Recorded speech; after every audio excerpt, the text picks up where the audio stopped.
സ്നേഹമുള്ളവരെ, ഞങ്ങൾ കുറച്ചുപേർ ഇവിടെ കൂടിയിരിക്കുന്നത് നിങ്ങളുമായി സുവിശേഷം പങ്കുവയ്ക്കുന്നതിന് വേണ്ടിയാണ്. വഴിയും സത്യവും ജീവനുമായ യേശുക്രിസ്തുവിൻ്റെ സുവിശേഷമാണ്. യേശുക്രിസ്തുവിൻ്റെ സ്നേഹത്തെക്കുറിച്ചും അവിടുന്ന് മനുഷ്യമക്കളോട് കാണിക്കുന്ന കരുണയെക്കുറിച്ചുമാണ് ഇന്ന് നിങ്ങളുമായി ഇവിടെ പങ്കുവയ്ക്കുന്നത്. നമുക്കറിയാം, വിശുദ്ധ ബൈബിളിനെ രണ്ടായി തരംതിരിച്ചിട്ടുണ്ട്: പുതിയ നിയമമെന്നും പഴയ നിയമമെന്നും. എന്നാൽ പഴയ നിയമകാലത്ത് ജീവിച്ചിരുന്ന മനുഷ്യർ ലൗകിക സുഖഭോഗങ്ങളിൽ മുഴുകി തിന്മ ചെയ്ത് ദൈവത്തെ നഷ്ടപ്പെടുത്തി ജീവിച്ചപ്പോൾ പിതാവായ ദൈവം തൻ്റെ ഏകപുത്രനെ ഈ ഭൂമിയിലേക്ക് അയച്ചു. അതാണ് യേശുക്രിസ്തു. യേശുക്രിസ്തുവിൻ്റെ സ്നേഹം നമുക്ക് വിശുദ്ധ ബൈബിൾ വായിക്കുമ്പോൾ കൃത്യമായി മനസ്സിലാക്കാൻ സാധിക്കുന്നതാണ്. വിശുദ്ധ യോഹന്നാന്റെ ലേഖനത്തിൽ ദൈവസ്നേഹത്തെക്കുറിച്ച് ഇപ്രകാരമാണ് പറഞ്ഞിരിക്കുന്നത്: ദൈവത്തെ സ്നേഹിക്കുന്നവൻ സ്വന്തം സഹോദരനെയും സ്നേഹിക്കണം.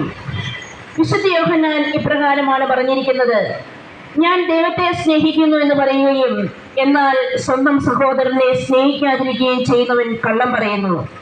കാരണം സ്വന്തം സഹോദരനെ സ്നേഹിക്കാത്തവന് ഒരിക്കലും ദൈവത്തെ സ്നേഹിക്കാൻ സാധിക്കുകയില്ല. ദൈവത്തെ സ്നേഹിക്കുന്നവൻ സ്വന്തം സഹോദരനെയും സ്നേഹിച്ചിരിക്കണം. വാക്കാലല്ല നാം സ്നേഹിക്കേണ്ടത്, സത്യത്തിലും പ്രവൃത്തിയിലുമാണ് നാം സ്നേഹിക്കേണ്ടത്. നമുക്ക് വളരെ സ്നേഹത്തോടെ നമ്മുടെ സഹോദരങ്ങളോട് സംസാരിക്കാനും ഇടപഴകാനും ഒക്കെ കഴിഞ്ഞുവെന്ന് വരാം. എന്നാൽ ദൈവം പറയുന്നു, പ്രവൃത്തിയില്ലാത്ത വിശ്വാസം അതിൽ തന്നെ നിർജ്ജീവമാണ് എന്ന്. വിശുദ്ധ യോഹന്നാൻ എഴുതിയ സുവിശേഷം 3-ാം അധ്യായം 17-ാം വാക്യത്തിൽ ഇപ്രകാരം പറയുന്നുണ്ട്: ഒരുവന് ലൗകിക സമ്പത്തുണ്ടായിരിക്കെ തൻ്റെ സഹോദരനെ സഹായം അർപ്പിക്കുന്നവനായി കണ്ടിട്ടും അവനെതിരെ ഹൃദയം അടയ്ക്കുന്നുവെങ്കിൽ അവനിൽ ദൈവസ്നേഹം എങ്ങനെ കുടികൊള്ളും?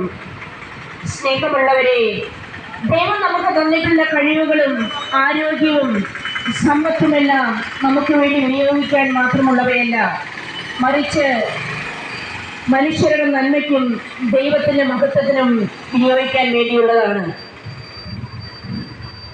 നാം പരസ്പരം സ്നേഹിക്കുന്നുണ്ടെങ്കിൽ മാത്രമേ ദൈവത്തിൻ്റെ സ്നേഹം നമ്മളിൽ നിലനിൽക്കുകയുള്ളൂ, ദൈവം നമ്മളിൽ വസിക്കുകയുള്ളൂ.